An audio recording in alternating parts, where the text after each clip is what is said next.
Hallelujah, hallelujah, hallelujah. पहिल्या सत्रामध्ये किती लोकांना वाटलं की परमेश्वर माझ्याशी बोललेला आहे? आमेन. जवळजवळ सर्वांनाच वाटलं. Praise the Lord. Hallelujah, hallelujah. आता प्रश्न आहे, तू काय बोलला? माझ्यासाठी बोलला तर काय बोलला? बोला लवकर, वेळ कमी आहे. काय बोलला? मोठ्याने. देवाचं वचन आत्माने जीवन आहे. खरा सार काय होता त्याचा? देवाच्या आत्म्याप्रमाणे आपण साधू आपल्या सर्व गोष्टीमध्ये आशीर्वादित करतो. म्हणून आपल्या इच्छेप्रमाणे नाही, मनाप्रमाणे देवाच्या वचनाप्रमाणे त्याच्या इच्छेनुसार आपण जगामध्ये. म्हणजेच तो काय म्हणतोय?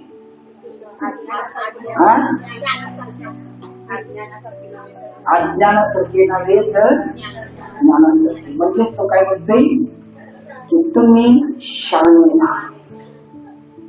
बायबल म्हणते आपल्या जीवनामध्ये येणारं संकट, विशेष म्हणजे विश्वासणाऱ्याच्या बाबतीत बोलतोय मी. पुन्हा सांगतोय विश्वासणाऱ्याच्या बाबतीत. विश्वासणाऱ्याच्या जीवनात जेव्हा संकट येतात, जेव्हा अडचणी येतो, जेव्हा एखादी आपत्ती येतो, तर कधी कधी आपल्याला वाटते मी इतका विश्वासू आहे, मी इतकं प्रामाणिक आहे,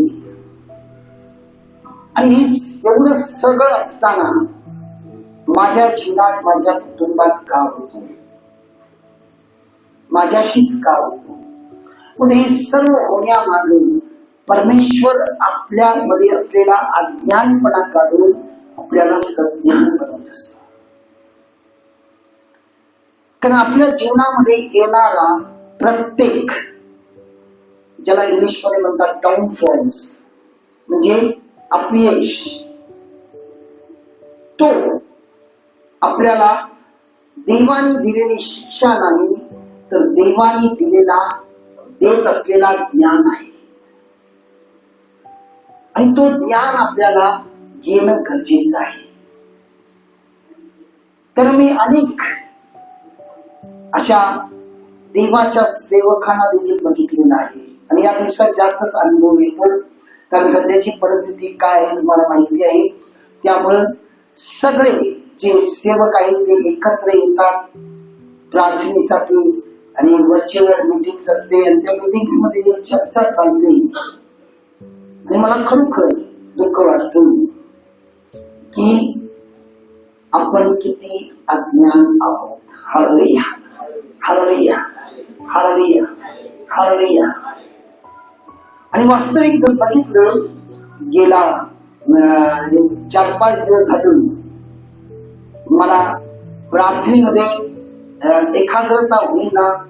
कारण माझं दात जो आहे तो फ्रॅक्चर झाला आतमध्ये, ते तुकडे झाले. हालेलुया. वयाच्या मानानं होते, आणि ते डॉक्टरकडे गेलो. ते काढत असताना काय प्रॉब्लेम झाला माहिती नाही, एक दात बाद झाला, पण दोन्ही काढून टाकले त्याने. त्यामुळे मला खूप तो वेदना आहे, आणि आताही वेदना आहे. त्यामुळे मला पेन किलर खाऊन ते काम करणं, आणि माझी एकाग्रता होत नव्हती. काल मी देवाजवळ विनंती केलो, तू तर माझी अवस्था जाणतोस, तू काय बोलणार आहेस? आणि देवाने मला एक सुंदर शास्त्र पाहिजे. मी म्हणतो या विषयावरती मी स्वतः विचार करत होतो की कसं लोकांना समजावं, परंतु हा ज्ञान असणं गरजेचं आहे. आणि पहिला सत्र जेव्हा मी ऐकत होतो, त्यावेळेला मी देवाला खरोखर धन्यवाद दिले की पवित्र आत्मा कसं सिक्वेन्स ठेवते. सिक्वेन्स म्हणजे काय म्हणतात मराठी? क्रम कसं काही ठेवलेला आहे. आणि त्यानंतर मला खरोखर खूप आनंद झाला की आत्म्याशिवाय आपण काही नाही. Hallelujah, hallelujah, hallelujah. जर आपण पवित्र आत्म्याने कोणती गोष्ट जर करत नाही, ना प्रार्थना, ना वळण, तर लक्षात ठेवा ते तुम्हाला चुकीच्या मार्गात नेते. आणि आज सकाळपासून म्हणजे प्रस्तुतीमध्येच त्याची उपस्थिती आणि तो कसं आपल्यामध्ये कार्य करत आहे. कारण देवाचं वचन म्हणते त्याची जी लोक आहेत त्यांच्या अज्ञानपणामुळे ते अडचणीत येतात आणि ते संकटात येतात. आणि तो अज्ञानपणा काय आहे? अनेकांना वाटते की मी जर उच्च शिक्षित झालो किंवा मी जर चांगल्या नोकरीवर आहे, माझ्याकडे जर बँक बॅलन्स आहे, बंगला आहे, गाडी आहे, तर मी खरोखर आशीर्वादित आहे. Hallelujah, hallelujah. हा आशीर्वाद नाही, आशीर्वादाचा एक भाग आहे. हालेलुया. खरा आशीर्वाद हे आहे, जर तुम्ही खरोखर आशीर्वादित आहात तर तुम्ही येशूला खरोखर ओळखलेले आहात. ते आशीर्वादित आहे. जे येशूला खरं ओळखतात, तर येशूला ओळखणं देखील हे आज्ञाशिवाय आपण त्याला ओळखू शकत नाही. लक्षात ठेवा. अनेक वेळेला आपल्याला वाटते की मला ख्रिस्त माहिती आहे. ख्रिस्त जर माहिती आहे तर आपल्यामध्ये मतभेदपणा येत नाही. ख्रिस्त माहिती आहे तर आपल्यामध्ये उच्च नीचपणा येत नाही. ख्रिस्त जर माहिती आहे, आपण कोणाचाही मनापासून तिरस्कार करू शकत नाही.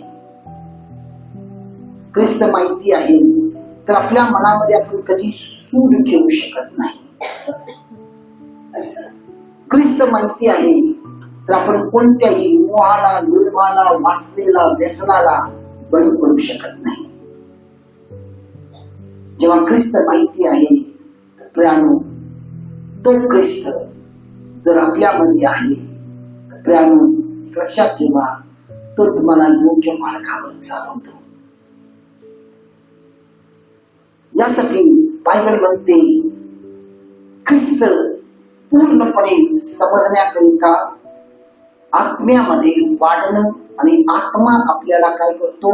सज्ञान बनवतो. Hallelujah, hallelujah, hallelujah. त्या 10 कुमारीचं जर तुम्ही गोष्ट घेतला तर 5 दाहींच्या जवळ काय होता? काय होता? दिवा होता. दाहींचे दिवे काय होत? पेटलेला होता. बघा. आणि ज्या वेळेला वर येण्याची वेळ आली त्यावेळेला काय झालं? फक्त 5 तयार होते आणि 5 तयार होते. तर ह्यामध्ये त्याचं कारण हेच आहे की त्यांचा अज्ञानपणा किंवा त्यांचा ओव्हर कॉन्फिडन्स म्हणा, आणि त्यांना वाटलं काय गरज आहे एक्स्ट्रा तेल ठेवण्याचं, वर कधीही माहिती नाही. तो येताना जर तो दिवा पेटलेला नाही, ज्या वेळेला तो अंजिराच्या झाडाकडून जातो, त्या अंजिराच्या झाडाला बघतो आणि तो काय केलेला आहे तुम्हाला माहिती आहे. आणि त्याच्या शिष्याला हे दाखवतो आणि आपण सर्व त्याचे शिष्य आहोत. ते मुळातून जळालेलं आहे. कारण प्रियानो, अंजिराच्या झाडाला फळं नव्हती. आज आपण ते अंजिराचे झाड आहोत आणि येशू येईल त्यावेळेला तो आपल्यामध्ये फळ शोधणार आहे.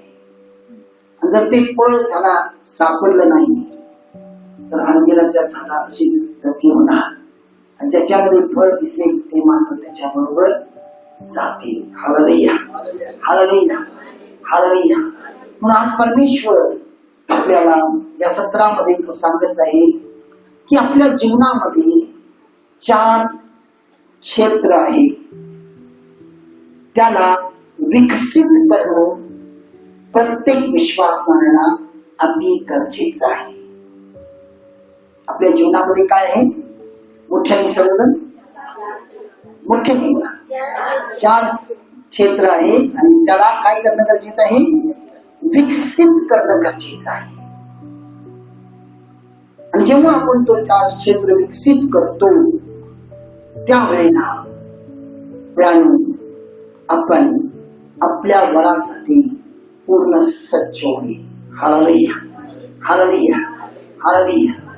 आणि या गोष्टी आपण प्रभू येशूच्या जीवनातच बघूया. कारण येशू बायबलमध्ये मार्ग, सत्य आणि जीवन आहे. आणि पुढे म्हटलेलं आहे त्याच्या वचन आल्याशिवाय पित्याजवळ कोणी जाऊ शकत नाही. तोच मार्ग आहे बघा, तोच सत्य आहे, तोच जीवन आहे. तर लूक शुभवर्तमान त्याचा 2रा अध्याय काढा आणि त्याचं 52वं वचन काय म्हटलं का? लुकाचा 2रा अध्याय आणि 52वं वचन. येशू ज्ञानाने, शरीराने आणि देवाच्या व माणसाच्या कृपेत वाढत गेला. पुन्हा वाचतो. येशू ज्ञानाने, शरीराने आणि देवाच्या व माणसाच्या कृपेत वाढत गेला. Hallelujah, hallelujah, hallelujah, hallelujah. पण ही त्यावेळेची गोष्ट आहे. येशू बाळ म्हणून मरिया आणि योसेफाच्या जीवनामध्ये आहे. आणि बायबल म्हणते तो 12 वर्षाचा होता. किती? 12 वर्षाचा. आणि त्यावेळेला वल्हांडणाचं सण होत. आणि एक प्रथा होती यहुद्यांच्या मध्ये देवाने दिलेली. हा वल्हांडणाचा सण देवाने दिलेला आहे की सर्व यहुदी जगातले ते यरूशलेमेत एकत्र यायचे आणि त्या ठिकाणी येऊन ते सण मोठ्या आनंदाने साजरा करायचे. Hallelujah, hallelujah, hallelujah. आणि तो सण साजरा करण्यासाठी येशू योसेफ आणि मरिये बरोबर म्हणजे आपल्या जगीत आई बापा बरोबर तो यरूशलेमेत गेलेला आहे. आणि त्या ठिकाणी ते सण साजरा केलेले आहे. आणि पूर्ण सण साजरा होऊन सर्वजण आपापल्या घरी परत जात आहे. आणि त्यामध्ये मरिया आणि योसेफ ही परत जात आहे. आणि ही परत जात असताना येशू नजर चुकीनं माग राहिलेला आहे. आणि योसेफ आणि मरियेला असं वाटतंय, बायबल सांगते की ते कदाचित आपल्या एखाद्या नातेवाईकांच्या जवळ असेल. कारण येशू सर्वांच्यासाठी प्रिय होता अगदी लहानपणापासून. आणि तो कोणाकडे तरी राहिलेला असेल. परंतु तो कोणाकडे राहिलेला नव्हता, तो मागच राहिलेला होता. आणि जेव्हा त्यांच्या लक्षात आलं आणि ते शोधू लागले तर तो कुठंच त्यांना सापडला नाही. आणि ते 3 दिवस ओलांडून गेलेला होता. मग ते शोधत शोधत माग जातात कुठं? यरूशलेमेमध्ये. आणि यरूशलेमेमध्ये तो त्यांना सापडतो. Hallelujah, hallelujah, hallelujah. नंतर त्याच्या आई बापा बरोबर तो पुन्हा नासरेत गावी परत येतो. आणि बायबल म्हणते परत आल्यावर 12 वर्षापासून 30 वर्षापर्यंत येशू कुठंच तुम्हाला दिसणार नाही तुमच्या बायबल मध्ये. Hallelujah, hallelujah, hallelujah. कारण बायबल म्हणते तो म्हणजे कोण? येशू आपल्या गावी परत आल्यानंतर ज्ञानाने, शरीराने व देवाच्या व माणसाच्या कृपेत वाढत गेला. बघा पुन्हा मी सांगतो. येशू ज्ञानाने, शरीराने व देवाच्या व माणसाच्या कृपेत वाढत गेला. Hallelujah, hallelujah, hallelujah. तर याच गोष्टीच्या द्वारे आज आपण शिकणार आहोत की जसा येशू ज्ञानाने, शरीराने व देवाच्या व माणसाच्या कृपेत कसा वाढला. बघा जर आपण ख्रिस्त विश्वासू आहोत तर आपल्याला देखील ख्रिस्ताप्रमाणे काय ख्रिस्ताप्रमाणे या जगामध्ये काय होणं गरजेचं आहे? वाढणं गरजेचं आहे. Hallelujah, hallelujah, hallelujah, hallelujah. कारण जसा ख्रिस्त ज्ञानाने वाढला तसं आपल्यालाही कशानं वाढणं गरजेचं आहे? ज्ञानाने वाढणं गरजेचं आहे. जसा तो ख्रिस्त शरीराने वाढला तसं आपल्याला देखील काय करणं गरजेचं आहे? शरीराने वाढणं गरजेचं आहे. जसा ख्रिस्त देवाच्या व माणसाच्या कृपेत वाढला तसं आपल्याला देखील काय आहे? देवाच्या व माणसाच्या कृपेत वाढणं गरजेचं आहे. बघा, तर ह्या 4 गोष्टीवर आपण मनन करणार आहोत. Hallelujah, hallelujah. कारण आज या काळाची, जर या काळाकडे पाहता याची खूप गरज आहे. Hallelujah, hallelujah, hallelujah, hallelujah. कारण प्रॉब्लेम आहे, अनेक विश्वासणाऱ्यांना माहिती नाही मी ख्रिस्ती आहे म्हणजे ख्रिस्त काय आहे हेच माहिती नाही.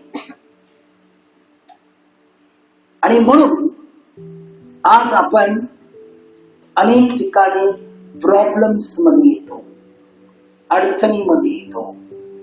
जे आपला प्रभू येशू आपल्याला या गोष्टी कधीही सांगितलेला नाही किंवा कुठेही तो शिकवलेला नाही. त्याचं शिकवण इतकं सुंदर आहे आणि तो इतका चांगला आहे. आपण त्या गोष्टी सोडून नको त्या गोष्टी करतो आणि आपण स्वतः अडचणीत आणतो. आपण स्वतः काय करतो? अडचणीत येतो. आपण स्वतःलाही अडचणीत आणतो आणि आपल्या बरोबर समाजही अडचणीत येत असतो. Hallelujah, hallelujah, hallelujah. तर पहिली गोष्ट काय म्हटलेलं आहे? तो कशाने वाढला? ज्ञानाने वाढला. तर ज्ञान म्हणजे काय? ज्ञान म्हणजे देवाच्या बुद्धीनं वाढला. तो कशाने? देवाच्या बुद्धीनं वाढला. बघा, हे लक्षात ठेवा. जगिक ज्ञान नाही, देवाच्या बुद्धीनं वाढला. Hallelujah, hallelujah. दुसरी गोष्ट, शारीरिक दृष्ट्या तो वाढला.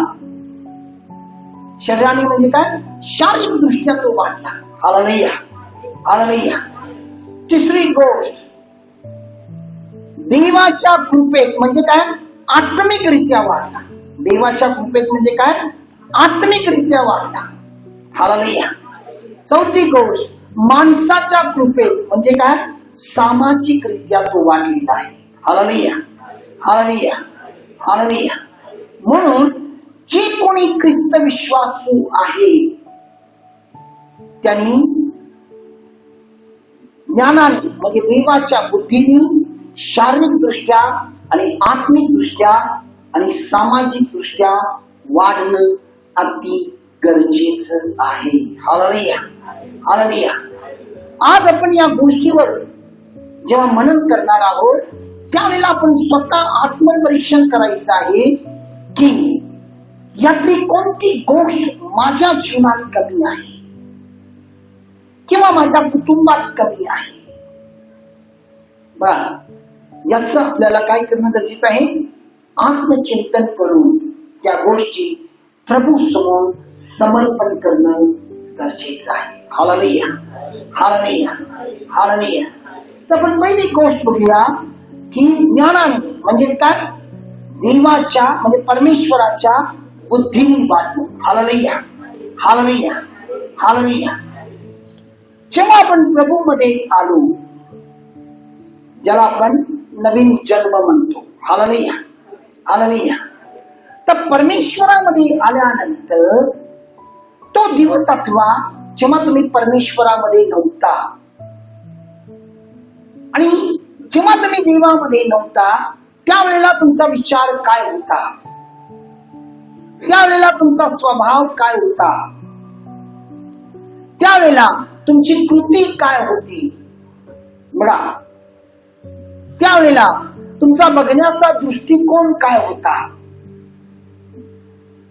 आणि जेव्हा देवामध्ये तुम्ही आला, वास्तविक तुम्ही नाही, देवाने तुम्हाला त्याच्यामध्ये घेतलेलं आहे. बायबल म्हणते, तुम्ही मला निवडला नाही तर मी तुम्हाला निवडलेलं आहे. आज तुम्ही त्याच्या समोर आहात, त्याच्या विश्वासात आहात. प्रियानो, ही देवाची कृपा आणि देवाचं प्रेम आहे. आणि देवाने तुम्हाला निवडलेलं आहे त्याच्याकरिता. म्हणजे तुम्ही परमेश्वरामध्ये आल्यानंतर अजूनही तुमच्यामध्ये तो पूर्वीचाच स्वभाव आहे का? पूर्वीचाच विचार आहे का? पूर्वीचीच कृतीमध्ये तुम्ही चालता का? पूर्वीच्याच गोष्टी तुमच्या हातून घडत आहे का? बघा, पूर्वीच्याच त्या सर्व जे काही तुम्ही पूर्वी करत होता त्याच करता का? उदाहरणार्थ, पूर्वी तुमच्या मनात संशय यायचं लहानसहान गोष्टीवर, तो संशय आहे का? पूर्वी तुम्ही कारण नसताना चिडचिड करायचा, तो चिडचिडीपणा आहे का? पूर्वी तुम्ही काही कारण नसताना संताप करून घ्यायचा, दुसऱ्यावर संताप व्हायचा, स्वतःलाही संताप करून घेता, त्या गोष्टी तुमच्यात आहे का? बघा, तुमच्यामध्ये अपस्वार्थी भावना आहे का? तुम्ही देवामध्ये येण्याआधी अनेक गोष्टीला तुम्ही त्याग केलेला असाल. जसं की जगी काही वाईट व्यसन म्हणा, वासना म्हणा, किंवा जे काही तुम्ही वाईट वळण म्हणा, या गोष्टींचा त्याग केलेला असाल. आणि आता ते पुन्हा तुम्ही स्वीकारलेला आहात का? किंवा त्या पुन्हा गोष्टी त्यामध्ये तुम्ही चालत आहात का? तर या सगळ्या गोष्टी तुम्हाला आठवणं गरजेचं आहे. कारण जर तुम्ही ज्या गोष्टी सोडला आणि तो काही काळाकरिता तुमच्यातनं गेलेला होता आणि काही काळानंतर पुन्हा ते तुमच्यामध्ये आलेलं आहे आणि तुम्ही त्याप्रमाणे जर चालता, त्याप्रमाणे जर वागता, त्याप्रमाणे जर करता, लक्षात ठेवा, तुमच्यामध्ये देवाचा ज्ञान नाही, जगिक ज्ञान आलेला आहे. कारण ज्या गोष्टी तुम्ही सोडलेला आहात ते तुम्ही नाही, देवाने काढून टाकला. ते काढून टाकल्यानंतर त्यामध्ये वाढणं गरजेचं आहे. तुम्ही कधी वाढाल त्यामध्ये? आपण एक वचन वाचूया, नीतिसूत्र त्याचा 1 अध्याय 7व्या वचनात, आणि तेच वचन पुन्हा तुम्हाला नीतिसूत्र 9व्या अध्याय 10व्या वचनात तुम्हाला सापडेल. Hallelujah, hallelujah. काय म्हणते बघा, परमेश्वराचं भय हे ज्ञानाचा प्रारंभ होय. या ठिकाणी काय म्हटलंय बघा, परमेश्वराचं भय हे ज्ञानाचा प्रारंभ होय. पण मूर्ख लोक ज्ञान व शिक्षण तुच्छ मानितात. Hallelujah, hallelujah. बघा, या ठिकाणी बायबल काय म्हणते, ज्याच्यामध्ये तो देवाचा भय आहे त्याच्यामध्ये काय आहे? ज्ञानाचा उखम आहे. कारण देवाचं भय तुम्हाला कोणतीही चुकीची गोष्ट करू देणार नाही. या जगाचा अधिपती कितीही तुम्हाला त्रास देण्याचा प्रयत्न केला, जसं प्रभू येशूला तो येऊन 40 दिवस 40 रात्र उपवास करून आल्यानंतर तो त्याच्या जवळ येऊन त्याला अनेक प्रकारे त्रास देण्याचा प्रयत्न केला, पण येशू त्याला बळी पडलेला नाही. त्यानंतर तो क्रूसावर जाऊपर्यंत त्याला कधीच तो सोडला नाही, पण तो येशू कुठंच त्याला बळी गेलेला नाही. का? त्याच्यामध्ये बापासाठी काय होतं? भय होत. बापाचं भय होतं, म्हणजे बापाबद्दल प्रेम होता, बापाबद्दल प्रेम होता. म्हणून ज्याच्यामध्ये देवाचं भय आहे त्याच्यामध्ये काय आहे? तो ज्ञानाचा उखम आहे. मोह येणार, वासना येणार, व्यसन येणार, अनेक अशी लोक येणार, अनेक अशा गोष्टी घडणार, अनेक अशी परिस्थिती घडणार, अनेक असा वेळ येणार, परंतु त्याच्या समोर तुम्ही गुडघे टेकणार नाही. कारण तुम्हाला हेच आतून आत्मा सांगेल, हे देवाच्या इच्छेच्या विरुद्ध आहे आणि हे पाप आहे, हे करू नकोस. आणि हे जर केलास आणि तुम्ही जगाचं ऐकणार नाही, आत्म्याचं ऐकाल आणि देवाबरोबर चालाल. Hallelujah, hallelujah, hallelujah, hallelujah. तर प्रश्न हा आहे की तुम्ही म्हणाल मला बायबल वाचता येत नाही, मला या सगळ्या गोष्टी माहिती नाही, मला कोणी शिकवलं नाही. रानू, मी कोणत्या भीती काही केलेला नाही. भीती म्हणजे थिओलॉजी वगैरे काही शिकलेला नाही, पण मला शिकवणारा तो आहे. Hallelujah, hallelujah, hallelujah. मी कोणत्याही आध्यात्मिक शिक्षणासाठी गेलो नाही, पण माझा आध्यात्मिक गुरु एकच होता, फक्त परमेश्वर होता, येशू होता. आणि मी सुरुवातीला मला बायबल काय आहे ही माहिती नव्हती, पण माझ्याकडनं ऑटोमॅटिकली त्या गोष्टी घडायचं आणि परमेश्वर ज्या गोष्टी करून घेत होता. आणि त्यानंतर माझ्याकडे एक व्यक्ती होता, कोणाला तरी माहिती असेल, स्किनर बाबा म्हणून, तो वॉकी टॉकी बायबल म्हणून होता, आज ते जगात नाही आहेत. ते माझ्या बरोबर असायचे आणि मी जसं लीड करायचं नंतर त्यांचा संदेश बरोबर त्या वचनाला काढून तो पुढे ठेवायचा. आणि नंतर देवाने मला सर्व काही शिकवायला चालू केलं. कारण प्रियानो, तुम्ही देवाजवळ नाही त्या गोष्टी मागता. म्हणजे याकोब काय म्हणते बघा, याकोबाचा पहिला अध्याय आणि 5वं वचन बघा. याकोबाचा पहिला अध्याय 5वं वचन वाचा. जर तुम्हापैकी कोणी ज्ञानाने उणा असेल तर त्याने ते देवाजवळ मागावे, म्हणजे ते त्याला मिळेल. Hallelujah, hallelujah. तर या ठिकाणी बायबल अतिशय स्पष्ट म्हणत आहे, जर माझ्यामध्ये ज्ञान कमी आहे, माझ्यामध्ये ज्ञान कमी आहे, तर ते देवाजवळ मागा आणि देव तुम्हाला देईल. मी अशा अनेक लोकांना बघितलेलं आहे. या कोडुरी गावामध्ये ज्यावेळेला मग 1984-85 87-88 मध्ये जेव्हा त्या ठिकाणी क्रुसेड व्हायचं मेळावा, त्यावेळेला बघितले पूर्ण अज्ञान, काही वाचता येत नाही, काही नाही, पण अक्षर ना अक्षर त्यांना बायबल मधलं बरोबर पाठ असायचं. आणि त्यांनी जे काही स्तोत्र सांगायचे, मी आश्चर्यचकित होऊन त्यांच्याकडे बघायचो, एवढं सुंदर आणि कसं. आणि त्यांना काही वाचता लिहिता काही येत नाही. मी एका सेमिनार मध्ये गेलो होतो, त्या ठिकाणी तो मुंबईहून आलेली एक ग्रुप होती आणि कोल्हापूरमध्ये जो सेमिनार होता लीडर्स साठी, तिथे गेलो होतो. त्यावेळेला त्या सेमिनार मध्ये एक असा व्यक्ती उपदेश करत होता, त्याला बायबल वाचता लिहिता काही येत नव्हतं, पण तो ऍक्युरेट तो उपदेश करत होता. हे सर्व कसं? कारण प्रियानो, देवाजवळ मागा. आज तुमच्याकडे ज्ञान नाही, तुम्हाला समजत नाही, तर देवाजवळ मागा. तो म्हणतो मागा म्हणजे मिळेल, शोधा म्हणजे सापडेल, ठोका म्हणजे कधी जाईल. आणि आपण काय मागायचं ते मागत नाही, काय मागू नये त्या गोष्टी मागत बसतो. Hallelujah, hallelujah, hallelujah.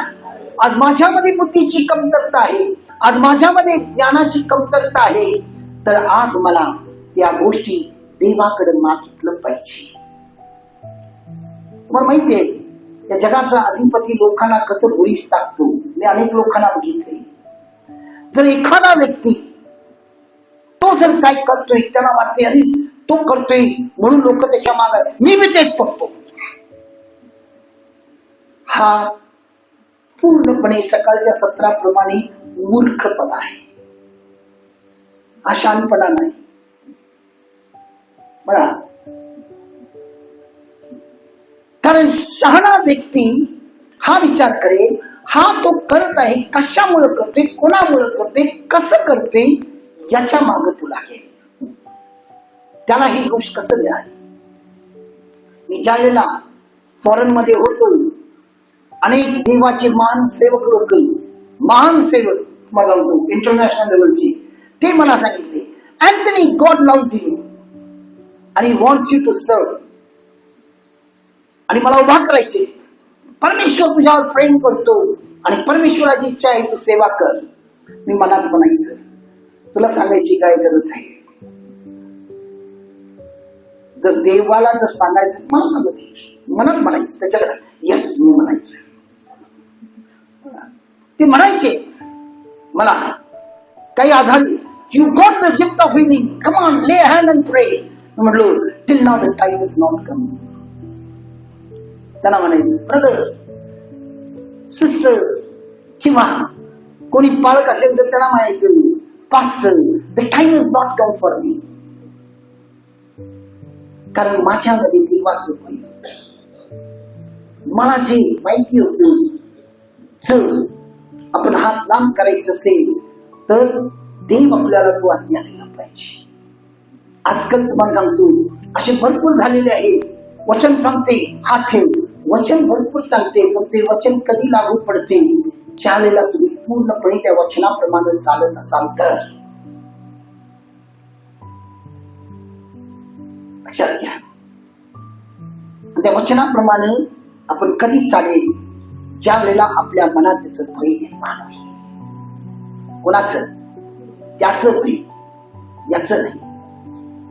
पण अनेक वेळेला अशा अज्ञान गोष्टी आपण करून वेळाने, तुम्हाला माहिती आहे हात ठेवणं हा खूप मोठा रिस्क आहे. कारण समोरच्या व्यक्तीमध्ये काय आहे हे तुम्हाला माहित नाही. Hallelujah, hallelujah. हात ठेवलं आणि ते जर तुमच्यामध्ये आलं, प्रेषिताच्या पुस्तकात सांगितलेलं आहे, तो काय म्हणते, अरे मला पौल माहिती आहे, पेत्र माहिती आहे, तू कोण आहेस मला माहिती नाही.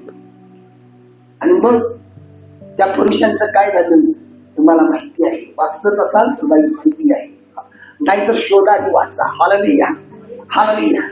म्हणून अनेक वेळेला अशा गोष्टी करून आपण आपल्या कुटुंबामध्ये, कौटुंबिक जीवनात, वैयक्तिक जीवनात अडचणी निर्माण करतो.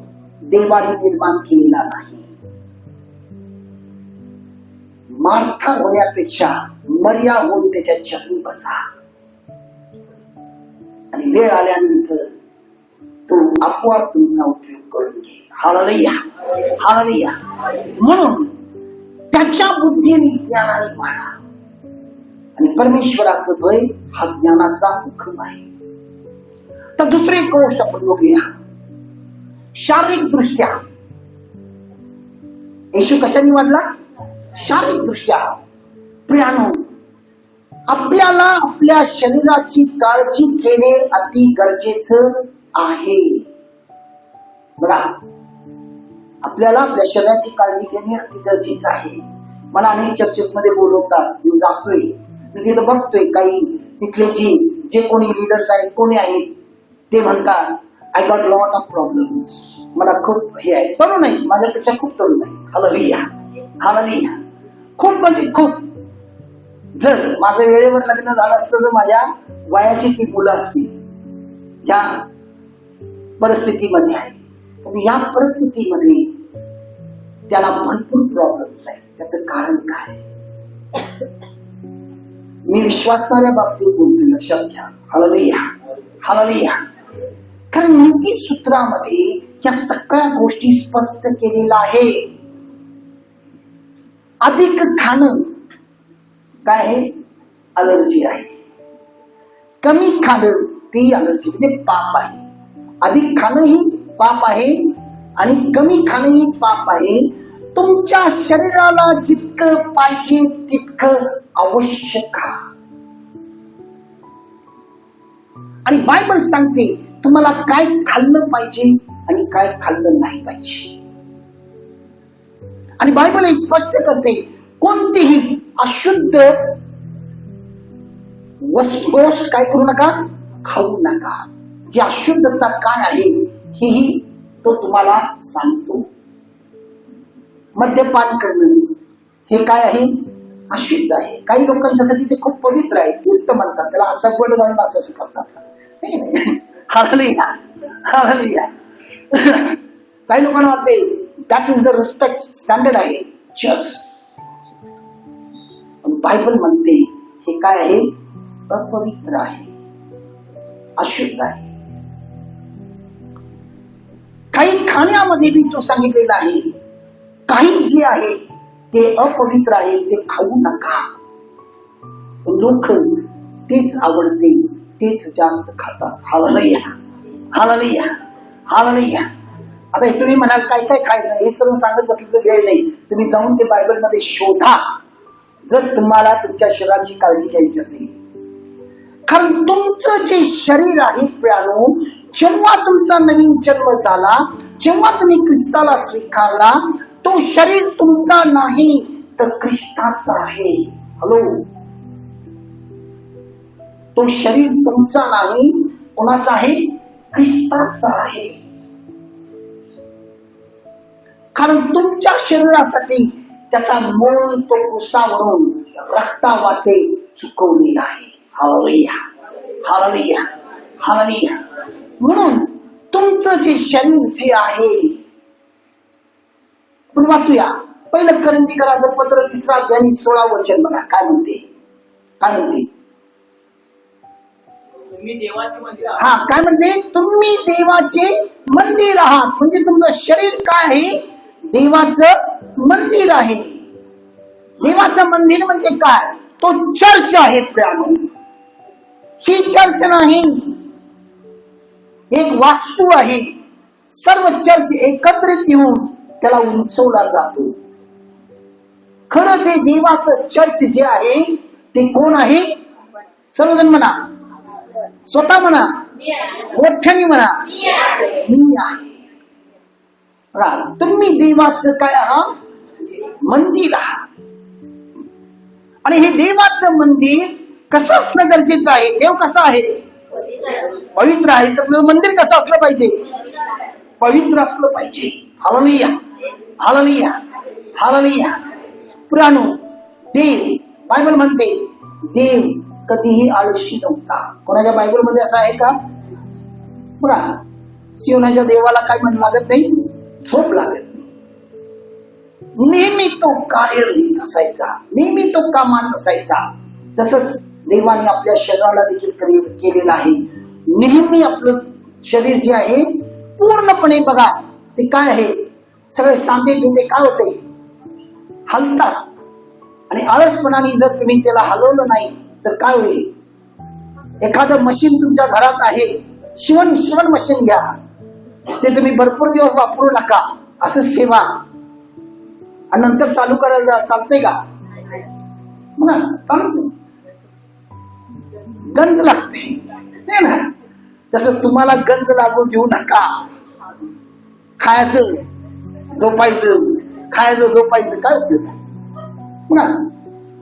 मग नंतर काय प्रॉब्लेम आल्यानंतर लोक म्हणतात कोणतरी काहीतरी केले. माझ्याकडे एक व्यक्ती आला होता, तो आणि त्याची बायको दोघंही आले होते. आणि मी म्हणलं कुठून आलाय? ते म्हणले आम्ही कोल्हापूरहून आलो. बर, तुम्हाला कोण माझा पत्ता दिला?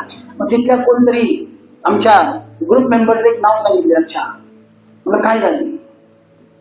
त्याला चालता येईना. तो स्टेशन मधून इथपर्यंत चालत आलेला होता, घामाघूम झालेला होता. आणि आल्यानंतर तो मला म्हटला की मला काही माहिती नाही, मी डॉक्टरकडे गेलो, सगळं काय केलं. म्हणजे डॉक्टरने काय सांगितलं त्याच्याकडे बघून मी म्हटलं नाही, डॉक्टर काय सांगते, मला असं वाटतंय कोणीतरी काहीतरी केलेलं आहे, औषध खाऊन काय मला व्यवस्थित होईना. प्रियानो, त्याचं जे सीट आहे एवढं मोठं होतं, त्याचं पोट असं पडलेलं होतं. आणि मी त्याला म्हटलं ही काय तुझी मुलगी आहे का? नाही ना म्हटलं, ही माझी बायको आहे. मी तिच्याकडे बघितलं, मी एकदम आश्चर्यचकित झालो. तिला म्हटलं सिस्टर, हो मी त्याची मिसेस आहे. म्हणलं तुम्ही काय करता? मी स्टाफ आहे. म्हटलं तुम्ही स्टाफ आहात? कुठे स्टाफ आहात? ती म्हटली मी सिव्हिल हॉस्पिटलमध्ये काम करते. मग माझ्या लक्षात आलं सिव्हिल हॉस्पिटलमध्ये पगार मोठा आहे. मग हा काय गोष्टी नाही, काहीच करत नाही म्हणून ही प्रॉब्लेम आहे. म्हणून ही प्रॉब्लेम आहे. म्हणलं काय करतोयस? म्हणलं घरात स्वयंपाक तरी करतोयस? तो म्हटला नाही. मी का करावं? मग काय करतोयस? मग ही सगळं ती बाहेर काम करायचं तू, आणि तू काय करतोयस? नाही, मी मी झोपून राहतोय, मला सांगता येत नाही. अरे खाऊन खाऊन काय, आता पुढचं तुम्ही ओळखून घ्या काय काय खात असेल. हा प्रॉब्लेम आहे. कारण प्रियानो, तुमचं शरीर देवाचं मंदिर आहे, त्याला नेहमी कार्यरत केलं पाहिजे. योग्य व्यायाम करा आणि त्याची काळजी घ्या. नको असलेल्या त्या गोष्टी खाऊ नका, चरबीयुक्त पदार्थ खाऊ नका. बाकी तुमचं समोर पण घ्या. हालेलुया. नाहीतर काय होते बघा, आपण वाचूया त्या 3 आणि 17 मध्ये बघा काय म्हटलेलं आहे. पहिलं करंथीकरांचं पत्र 3 अध्याय आणि 17 वचन. जर कोणी देवाच्या मंदिराचा नाश करतो, देव त्याचा नाश करतो. आता देव नाश करत नाही, लक्षात ठेवा, हे समजणं गरजेचं आहे. तुम्ही जर त्या मंदिराची काळजी घेत नाही, तुम्ही जर त्या मंदिराचा प्रत्येक गोष्टीत काळजी घेतलं पाहिजे, खाण्यामध्ये, पिण्यामध्ये आणि विचार करण्यामध्ये, बघण्यामध्ये, सगळ्या गोष्टी त्याला पवित्र ठेवणं गरजेचं आहे. आणि जर तुम्ही ती काळजी घेत नाही, प्रियानो, देवाचा आत्मा त्या ठिकाणी वास करत नाही. जर देवाचा आत्मा त्या ठिकाणी वास करत नाही तर ओळखून घ्या कोणता आत्मा असतो त्या ठिकाणी. तुमचं तुम्ही ओळखून घ्यायचं. Hallelujah, hallelujah, hallelujah. म्हणून हे मनुष्याची मनुष्य प्राणी असा असतोय. तुम्ही जनावराला बघा, जनावराला जर पोट भरलं, त्याच्या समोर किती आवडतं त्याच्या समोर आणून ठेवा, तो असं करतोय, बघत नाही. पण मनुष्याचं पोट किती भरलं आणि कोणी सांगितलं अरे किती टेस्टी असं आनंद. म्हणून म्हणतात पोट भरलं परंतु त्याचे डोळे भरत नाहीत. म्हणून तुमच्या डोळ्यावर नियंत्रण ठेवा. Hallelujah, hallelujah. जर तुम्ही तुमच्या शरीराची काळजी घेतला तर तुम्ही नेहमी ख्रिस्तामध्ये तरुण आणि निरोगी राहाल. Hallelujah, hallelujah, hallelujah. तिसरी गोष्ट आपण बघूया, ख्रिस्त कशात वाढला? देवाच्या कृपेत वाढला. म्हणजेच काय? आत्मिकरित्या वाढला. कशात? सर्वजण मोठ्यानी देवाच्या कृपेत वाढला म्हणजे आत्मिकरित्या वाढलेला आहे. Hallelujah, hallelujah. तर बघा, जर तुम्ही एखाद्या व्यक्तीला भेटलं, मी अनेकांना माझ्या जीवनामध्ये अनेक असे लोक येऊन गेले, मी 2 वर्षापासून ख्रिस्तामध्ये आहे. Very good. मी 5 वर्षापासून ख्रिस्तामध्ये आहे. Very good. मी 10 वर्षापासून ख्रिस्तामध्ये आहे. बघा, माझे वाडवडील ख्रिस्तामध्ये होते, माझा बाप पाळत होता. अतिशय चांगली गोष्ट आहे, सगळं होतं. तू कुठं आहेस? आज खूप महत्वाचं आहे, लक्षात ठेवा. Hallelujah, hallelujah. कारण प्रियानो, आपण जर परमेश्वरामध्ये आहोत, ख्रिस्तामध्ये आहोत, तर आपली आत्मिक वाढ होणं गरजेचं आहे. कारण ख्रिस्तामध्ये असणं याचा अर्थ ख्रिस्त आपल्यामध्ये असणं आहे. आणि ख्रिस्त म्हणजे काय? ख्रिस्त म्हणजे अभिषेक करणारा, आणि ख्रिस्ती म्हणजे काय? अभिषिक्त असलेली. असलेली. आज तुम्ही अभिषिक्त आहात का? जेव्हा तुम्ही अभिषिक्त नाही, तुमची आत्मिक वाढ नाही, त्यावेळेला त्या जगाचा अधिपती तुम्हाला भुईस पाडतो.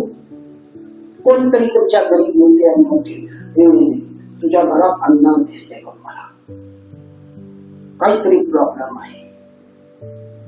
मग तुमच्या मनात लगेच पाल चुकचुक करते.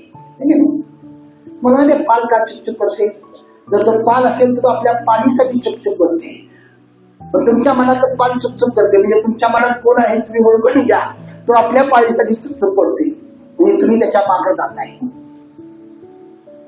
किंवा कोणतरी कोणाकडे तरी जाताय, तुम्ही काय प्रॉब्लेम आलं, जाणं गरजेचं आहे, पण ती कोण आहे समजणं गरजेचं आहे. म्हणून बायबलमध्ये फळावरनं झाडू नका. मग लगेच ती व्यक्ती गेला तुझ्यावरती कोणतरी असं काय केलेलं आहे, हे आहे ते आहे, झालं, तुमची सगळी आध्यात्मिक मला तिथं संपला. तुमच्यामध्ये कॉन्फिडन्स पाहिजे, आत्मविश्वास पाहिजे. तो आत्मविश्वास कधी येणार? जर तुमच्यामध्ये त्याचा आत्मा असेल तर. कारण परमेश्वर म्हणतो मी तुम्हाला भित्रेपणाचा नाही, सामर्थ्याचा, संयमपणाचा आणि शांतीचा आत्मा दिलेला आहे. म्हणून संत पौल खूप सुंदर म्हणते, इब्रिकराचा आपण 5वा अध्याय काढूया. मी थोडं लवकर तुमच्या समोर मांडत आहे कारण तुम्हाला वेळ होऊ नये म्हणून. Hallelujah, hallelujah, hallelujah. इब्रिकराचा 5वा अध्याय काढा आणि 13 आणि 14 हे वचन आपण वाचूया. कारण दुधावर राहणारा, काय म्हटलेलं आहे? कारण दुधावर राहणारा नीतिमत्वाच्या वनपाशी कारण दुधावर राहणारा नीतिमत्वाच्या वचनाशी अपरिचित असतो, कारण तो बाळक आहे. कारण तो काय आहे? बाळक आहे. या ठिकाणी बायबल स्पष्ट म्हणते बघा, जो दुधावर राहणारा आहे तो नीतिमत्वाच्या वचनाशी परिचित असतो. काय म्हटलेलं आहे? अपरिचित असतो, कारण तो बालक आहे. बघा, लहान लेकरांना या सगळ्या गोष्टींची माहिती नसते का नाही? ती दुधावर राहतात, त्यांना जड अन्न पचू शकत नाही. पुढं 14 वचन, पण ज्याच्या ज्ञानेंद्रियाना, बघा या ठिकाणी काय म्हणलं? ज्याच्या ज्ञानेंद्रियाना वैवाटीने चांगले आणि वाईट समजण्याचा सराव झाला आहे, अशा प्रौढासाठी जड अन्न आहे. या ठिकाणी बायबल स्पष्ट म्हणते, ज्याच्या ज्ञानेंद्रियांना वैवाटीने चांगले आणि वाईट समजण्याचा सराव झाला आहे, अशा प्रौढासाठी काय आहे? जड अन्न आहे. इंग्लिश मध्ये एक म्हण आहे, experience makes the man perfect. ज्या वेळेला आपण अनुभवाने वाढतो, आणि ख्रिस्तामध्ये बघा, आपण ख्रिस्ताजवळ गेल्यानंतर कोणतेही प्रॉब्लेम घेऊन जावा, लगेच का सॉल्व्ह होतो, लगेच का ते आपलं दूर होते. कारण आपल्या जीवनात कोणतेही प्रॉब्लेम जे आलेला आहे त्या सगळ्या प्रॉब्लेम मधनं तो स्वतः गेलेला आहे. म्हणून इंग्लिश मध्ये म्हटला जातो, if you are not wounded, you cannot heal others' wound. He is wounded for everything. तो जखमी झालेला आहे सर्व परिस्थितीमध्ये, मानसिक, आत्मिक, शारीरिक. बघा, या सगळ्या परिस्थितीत तो जखमी झालेला आहे. म्हणून जेव्हा आपण त्याच्या जवळ जातो, मानसिकरित्या जखमी होऊन गेलो, तर त्याला माहिती आहे, कारण तो त्यातनं गेलेला आहे. जेव्हा तुम्ही आत्मिकरित्या जाता त्याला माहिती आहे, जेव्हा तुम्ही शारीरिकरित्या जाता त्याला माहिती आहे, जेव्हा तुम्ही जैविकरित्या जाता त्याला माहिती आहे, कारण त्या सगळ्यात तो गेलेला आहे. म्हणून तुमचं लगेच त्या ठिकाणी उपचार होतो. Hallelujah, hallelujah, hallelujah, hallelujah. म्हणून जेव्हा तुम्ही विश्वासामध्ये आहात, कारण कोणतेही विश्वासणाऱ्याच्या जीवनात येणारी जी परिस्थिती आहे, रोम 8:28 नेहमी लक्षात ठेवा, तो त्याला काहीतरी शिकवत आहे आणि त्याला त्यामध्ये परिपक्व होणं गरजेचं आहे. आणि देव तुम्हाला परिपक्व करतो, देव तुम्हाला परिपक्व करतो. म्हणून फक्त तो पवित्र आत्मा तुम्हाला या गोष्टी शिकवतो. आता तुम्हाला सांगतो, एक उदाहरण देतो.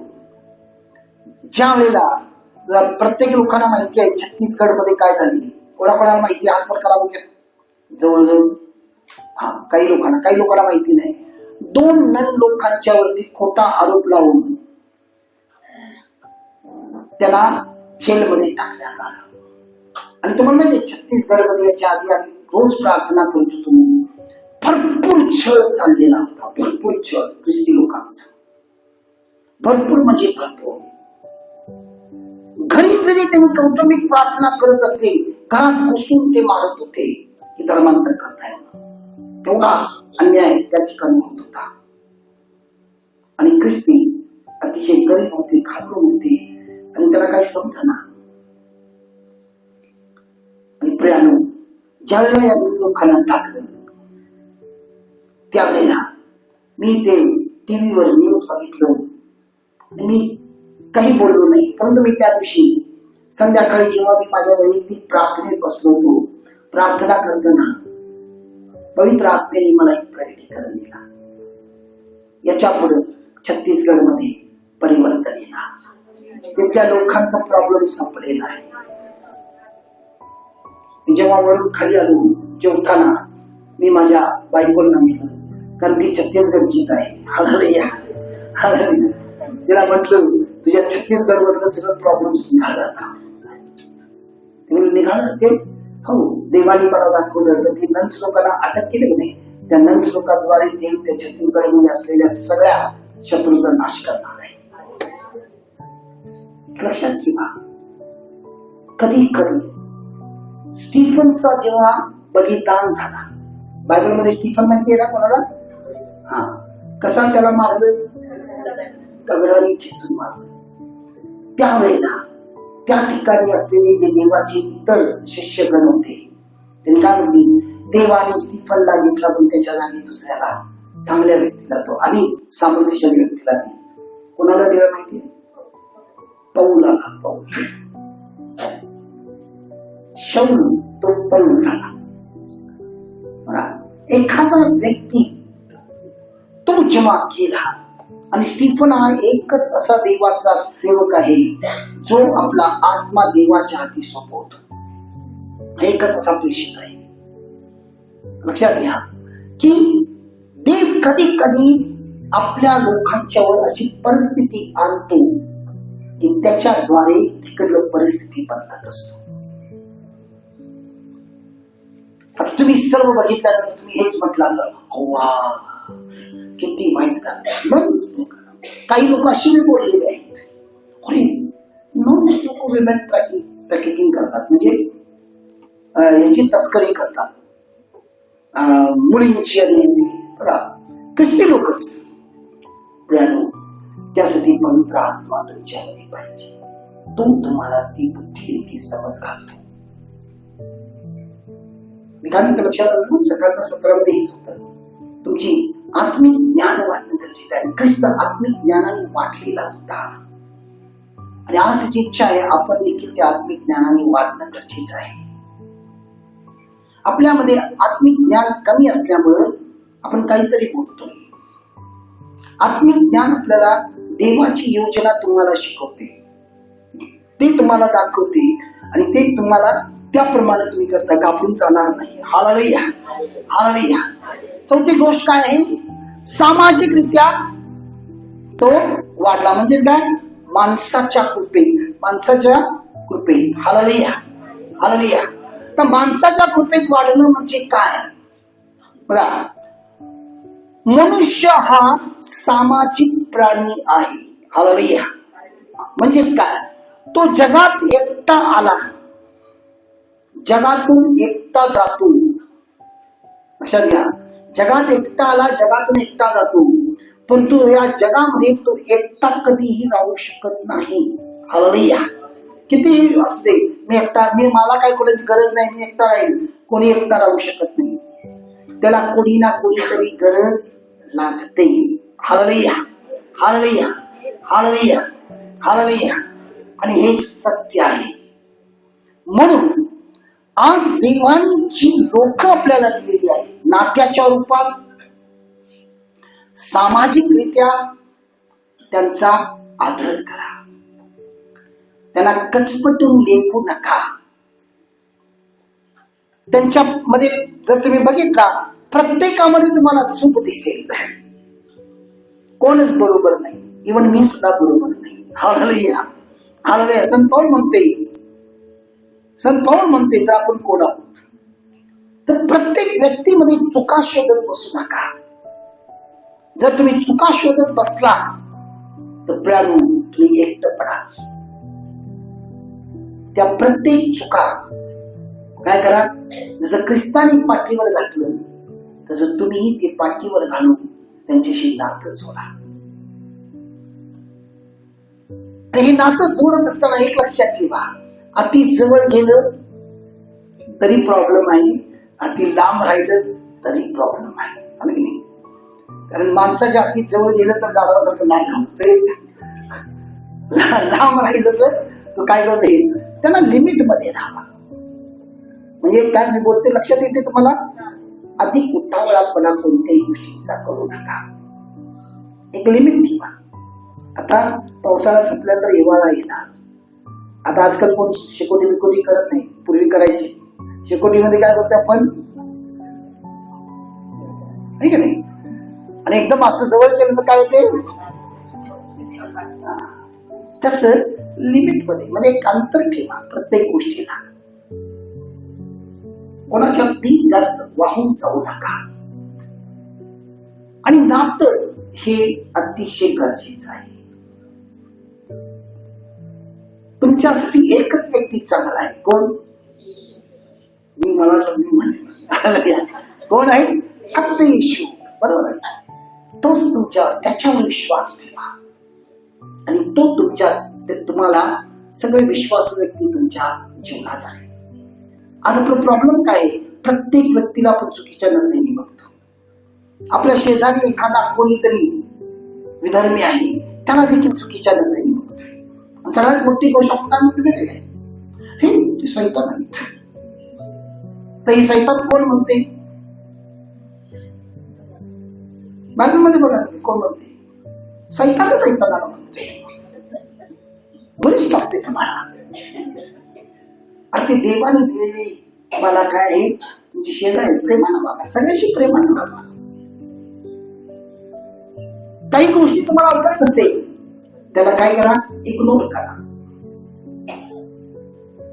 तुम्हाला काही गोष्टी समजले, त्यांना समजलं नाही, त्यांच्यासाठी मध्यस्थी करा. तुमच्या वैयक्तिक प्रार्थनेत त्यांना शांतपण शिकवायला जाऊ नका, कारण त्यांचा न्याय करायचा, त्यांचा शांतपण करायला तुम्हाला कोणी सांगितलेला नाही, बायबलमध्ये कुठे सांगितलेलं नाही. आणि अशामुळे काय होते, तुमच्या जीवनात प्रॉब्लेम्स होऊन घेत आहे. बायबल स्पष्ट म्हणते, पर्यायी वाईटाला जिंका, पर्यायी वाईटाला जिंका. पर्यायी तुम्ही जर चांगलं केला तर तुमच्या पदरी अति चांगलं येईल. जर तुम्ही वाईट केला तर तुमच्या पदरी अति वाईट येईल. तर तुम्ही नेहमी चांगलं विचार करा, नेहमी सगळ्याबद्दल होकारार्थी विचार करा, पॉझिटिव्ह विचार करा. त्यांनी तसं का, त्यांनी तसं का, ते तसं बोलले, तेच तसं केले, ते तसं बघितले, तेच तसं वागले. बघा, हे सगळं विचार करू नका. तुम्ही कोण आहात? हॅलो, कोण आहात? देवाची लेकरं आहात. बघा, तुम्ही देवाची लेकरं आहात. तुम्ही ऑर्डिनरी व्यक्ती नाही आहात, साधारण व्यक्ती नाही आहात. तुम्ही सर्व देवाची लेकरं आहात. आणि तुमचा देव काय आहे? विजयी आहे. आणि तुम्ही मग काय राहा? विजयी राहा. भित्रेप्रमाणे वापरू नका. कोणतरी येऊन गेलं काय, कोणाच्या काय म्हणतात ना, हा आहे की नाही, तसंच आहे. हा नाही, कोणाच्या शापाने कोण मरत नाही, कोणाच्या बोलण्याने काय घडत नाही. करता करता माझा विधाता कोण आहे? परमेश्वर आहे. म्हणून या ठिकाणी बायबल आज आपल्याला या गोष्टी स्पष्ट करत आहे. आणि देवाची हीच इच्छा आहे. तो काय म्हणते, येशू जसा ज्ञानाने, शरीराने आणि देवाच्या व माणसाच्या कृपेत वाढला गेला, तसं आज तुम्हाला काय केलं पाहिजे? ज्ञानाने, शरीराने आणि देवाच्या आणि माणसाच्या कृपेत तुम्हाला काय केलं पाहिजे? वाढणं गरजेचं आहे. कोणीही परफेक्ट नाही आणि कधी स्वतःला परफेक्ट समजू नका. जर तुम्ही स्वतःला परफेक्ट समजला तर तुम्ही खूप अपरफेक्ट आहात. लक्षात, अपरफेक्ट आहात. म्हणून कधीही लक्षात ठेवा. म्हणून बायबल एक मत्ती शुभवर्तमानामध्ये म्हटलेलं आहे, सुवर्णाक्षर म्हटलेलं आहे, समोरचा जसा तुझ्याशी वागावं असं तुला वाटते, तर त्याच्या आधी तू काय कर, तू त्याच्याशी तस वाग म्हटलेलं आहे. हालेलुया, हालेलुया, हालेलुया, आहे की नाही? जर समोरची व्यक्ती तुमच्याशी चांगलं वागावं तर तुम्ही त्याच्याशी काय करा, चांगलं वागा. बघा, या मी वरती वचन वाचतो, तुम्ही बघा तुमच्या बायबलमध्ये 6 आणि 12, 7 आणि 12 सॉरी. याकरिता लोकांनी जसे तुमच्याशी वागावे म्हणून तुमची इच्छा आहे तसे तुम्ही त्यांच्याशी वागा, कारण नियमशास्त्र व संदेश ग्रंथ हेच म्हणतो. नियमशास्त्र व संदेश ग्रंथ हेच म्हणतो.